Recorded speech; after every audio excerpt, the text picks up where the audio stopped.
Hello, ladies and gentlemen. Welcome back to another episode here on European Confessions. The following story that you're going to be listening to, it was sent to us by one of our dear sister. The message, it reads like this. Hello, how are you? I am a woman that is aged 21 years old. I am at college right now. I am dating a foreign guy, but there are things that he makes me to do that I do not understand. I once sat with him down and I asked him, why the hell does he enjoy sleeping with me when I am on my period? When I am on my period, he can do anything that I want. Take for an example, when he bought an iPhone 15 for me, after a long time of begging and begging, please buy me a new phone, for the phone that I was using, like, I did not like it anymore. And I was like, please buy me another phone. He would say, I would buy you the phone that you want later on. Like right now, I'm too busy with other things. One day when I was just sleeping in bed, I was on my period. And then I said, you can come and have it, but I'm on my period. But you buy for me a phone, because he had been pressing me for a long time, ever since we started dating. For me and him, we met on a website called Tinder. I downloaded the app and then we started chatting. And he told me that he enjoyed sleeping with a woman when she is on her period. He was once married to a South African woman who has since passed away. I really do not know how she died. So he was like, to me, my wife is the one that made me to get used to sleeping with a woman while she is on her period, because whenever she was on her period, she will demand sex from him. And the other thing that really makes me to wonder what kind of a man this is, he also told me that the late wife used to love to do anal sex, and those are some of the things that he used to doing. And I need advice from your listeners. Already we sleep with each other more when I am on my period.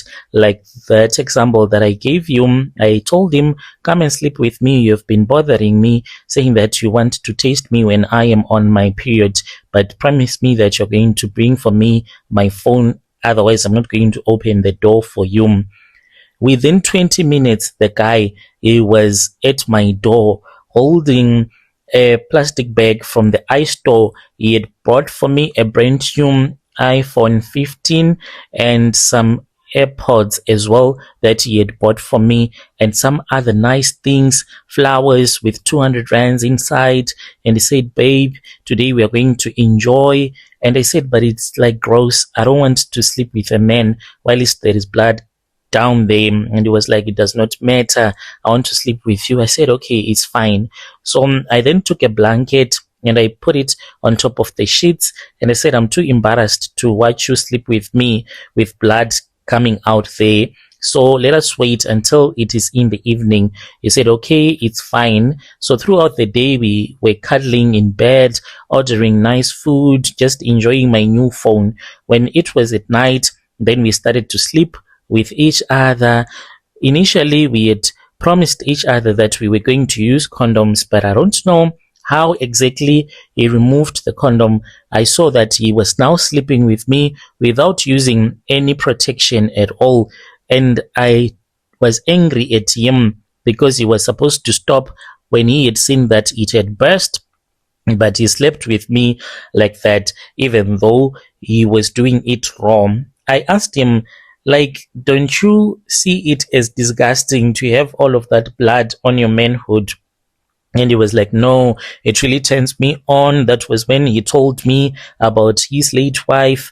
She was the one that got him addicted into sleeping with him when she was on her period, because her libido will be 10 times higher and she would want him all the times. And hey, brother, the thing of anal, I really do not understand what kind of a lifestyle they were living. But that is one thing that he also told me, and I said, Mina, never, you will never do it to me like that, because it is too gross for me. He said, no, it's fine, I'm not going to force you into doing anything. One day I was sitting down and I was thinking, if he made me to sleep with him when I am on my periods because I wanted a phone. Now I want a car. What if you end up saying, I will sleep with you and I will buy for you a car, but only anal? Am I going to accept or am I going to reject it?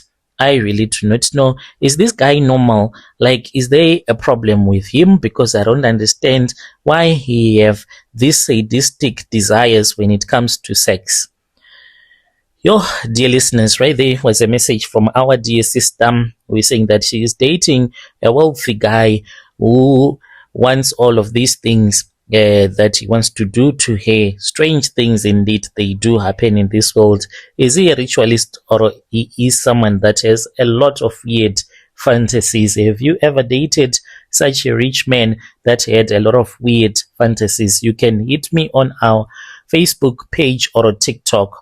Then there is another message from Facebook and it reads like this. Hello, how are you? I grew up in the Kasim, not extreme poverty, but life was difficult where you always one problem away from stress. It was all about survival and I tried by all means to make it in life, but I saw that I was not going anywhere. It was the same thing over and over again. You wake up early, go to work, come back tired, you repeat month end, you get some money and you go, you enjoy, then you start to suffer again. That life, it slowly makes you desperate, even if you do not notice that you are a desperate person. I was married. My wife and I, we were not rich, but we were stable. We paid rent. Food was there, electricity was there, we laughed, we planned. I had a job, not a fancy job, but at least we had honest money. If I had stayed there, maybe this story would not even exist. But I had one weakness that I had: gambling. It started really small. Lotto tickets from the Spaza, 10 rand here, 20 rand there. I would joke and say one day it will be a hit. Then Betway came along, if you know it, soccer bets, EPL, PSL, combos. The small wins, they always excited me. The losses made me angry. Slowly, without even realizing it, betting stopped being an entertainment for me and it became a hope. I thought that I was going to make it because I was betting. Every time I lost, I felt like the next one must win. Every time I won a little, I felt like the big win was close. That is how addiction makes you stop thinking about anything else. Like when you are addicted, you keep on saying that, only this time, next time I want to do it. Only this time, next time I want to do it. And you keep on thinking that you are going to get one opportunity and you are done. My wife noticed before I did. My wife then said, you are always on your phone. You are always stressed about money. And money was always going missing because I was buying all of these vouchers, thinking that I was going to make it. And I was not sleeping properly anymore. I always brushed it off. I told her that she did not understand the pressures of being a man. I told her that I was just trying to make extra money, but deep down I knew I was lying because I was addicted. And being an addict, lying will make you feel as if it is normal. Then Facebook happened. One night I was scrolling endlessly. I came across a group. It was called Ukuthwala, Ancestors and Spiritual Assistants. I was not even looking for it, it just appeared whilst I was scrolling. And the post, they shocked me. People were showing cash on beds, bottles next to money, testimonials saying my life changed because of doctor this and that. I was broke, now I'm driving. Thank you, Baba. I told myself that it was probably fake, but I did not scroll away. I read comments. People were like fighting in the comment section, defending certain sangomas like they were celebrities. Others were inboxing numbers openly. I felt that I just wanted to test it out because I was desperate anyway. And I saw a lot of posts about people that were claiming to be winning big time on Betway. I told myself that betting needs luck, as I had been reading the comments. If you do this betting and you have bad luck, you're not going to make money. My luck was blocked. So I thought that was the night when I destroyed everything. I inboxed one Sangoma from that group. He replied to me quickly. That alone impressed me. He asked me for my name and date of birth. Then he said something that hooked me completely. He said, "You are unlucky because your money path is blocked, but it can be opened up for you." And when I heard those words, I wanted more. He told me about a magic money bottle that he had, and this ritual would only cost me 600 rands.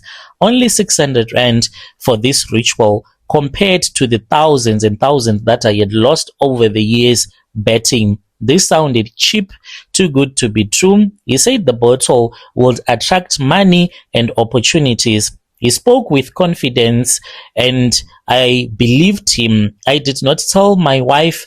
I already knew if I would tell her, she was going to say, "No, this person is going to lie to you." We met in town in a busy taxi rank and he looked like a normal traditional healer. He then he went with me to this other saloon. At the back of the saloon there was a small consultation room. He handed me a small bottle with liquid inside, gave me instructions: don't tell anyone, don't doubt it, don't question how the money is going to come to you, believe and be patient with me. I paid the 600 rand, went home feeling powerful. I felt like now I was going to make it work. Nothing happened. One day passed, 2 days, 3 days. I started to feel uncomfortable. I messaged him. He sent voice notes explaining that something or sometimes ancestors, they can taste your patience. He said my case was deep. He said a strong ritual was needed. That is when I fell into this trap with this Sangoma. He asked for 3,000 rands to strengthen the bottle. I hesitated, but when I went back on Facebook, I saw a lot of testimonies and I was desperate. I sent the money which I wanted to use for betting, and to my surprise, that money, when I woke up, it was on top of the pillow. I quickly took it and I hid it from my wife. I immediately called that Sangoma and I told him that there is money that I just found. And he said, "Yeah, that is how I work. And if you want, we can increase." So we increased from 5 to 10K. By then, the money was returning back to me. But somehow, instead of me stopping this ritual, it was as if I was a zombie. I kept on doing the things that the Sangoma wanted me to do. Everything, he had a convincing explanation. Every time he told me that I was close to a breakthrough, every time he made me feel like I should continue sending him money. And then I started with withdrawing money from my savings, borrowing, and then I took the last money that I had in my savings account. It was 50K that we had the intentions of buying a car after we had saved enough money and to put that car on Uber. I then sent that money to that witch doctor, and from there on, that bottle, it dried up. The oil that was inside that bottle, I woke up and I saw that there was nothing. The Sangoma stopped replying, messages were not delivered, calls were unanswered, Facebook profile gone. I sat down and I started crying because of the way that I lost money. I nearly killed myself, but I just got up. You know how many years it took me to recover from those losses? It took me approximately 2 years just recovering. It was not an easy thing, but my wife, she left me because of that. I lost my marriage, and there were times when I would even think about killing myself in my difficult moments. What has brought me here? There might be someone that is going through the same. All that I want to say to you is hold on, because God, He knows, and He's going to bless you in His own time. My blessings, they did not come to me through rituals. I got a job, and when I got a job, My boss, he had this old VW Polo, like to him it was old, and it was a 2015 model that he told me that he wanted to take it for an auction because he had not driven it in a long time. I told him that I wanted that vehicle and I was going to pay it bit by bit. He said that it was okay, I could pay it. When God has decided to bless you, things will happen in ways that you can't even understand. I only paid 4,500 rands for that VW Polo that I still have to this very day, and it has helped me to buy more vehicles. He said, the money that you have given to me, it is fine.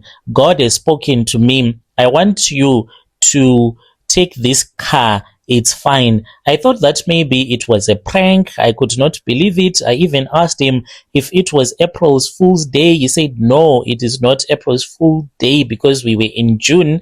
He said that God had just spoken to him and he just felt like I deserved that car. And that is how I recovered, and I started doing Uber on weekends until I found a faithful driver who started driving for me, and I was saving money on the side, and I bought a second vehicle and a third. That is how I started doing the business that I'm doing right now. It was all by the grace of God. With the money that I lost, sometimes I ask myself, if I had killed myself at that time, where will my soul be right now? Dear listeners, right there was a message that was sent to me by one of our dear brother. Strange things indeed they do happen in this world. Have you ever done money rituals, these quick money rituals? Why is it that these sangomas, they can make money to appear in your house before they rob you big time? Do they use magic? What is going on? Then there is another message that was sent to me by our brother who is saying that he's Nigerian staying in Jamestown. He's saying, hello, brother, how are you? Post my story. This is a ghost account. I'm Nigerian. I came to South Africa a long time ago. I got married to a South African woman who was demanding financially. I started dealing in drugs, and I used this other Zimbabwean guy who is stuck in Brazil. I used him as a drug mule. He did not even know that he was going to drop off some drugs and to return back with some drugs back to South Africa. Back in those days, I really did not care. I would take you, recruit you, use you as a drug mule, and I'll pay you just a little bit. That guy, whenever I think about him, my heart breaks because he is in a prison there in Brazil. I don't know anything else to do for him because I also do not want to be associated to him, because I turned my life around and I started a clean business after a couple of years, but that guy was already arrested. We put the drugs into the dreadlocks because he was a Rasta. So we then put the drugs into his dreadlocks. He left South Africa for Brazil, and he was arrested when he landed in Brazil. There were other girls that we used to give these drugs, and they would swallow them when they were in Brazil or in Europe. Then they would go to the poop. We would even use, Mr. Alba. They will drink it and they would poop all the drugs that we would have put inside as condom, and that person would swallow it with a lot of cooking oil for lubrication. So that is the life that I used to live, but I turned my life around. But whenever I try to pray, I can't stop feeling guilty knowing that there are some other people that got arrested because of what we were doing.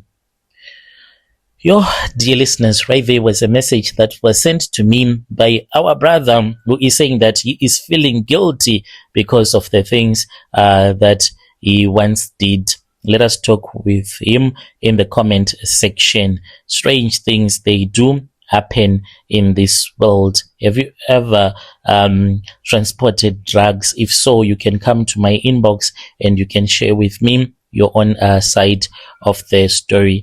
Let us meet again in the following episode.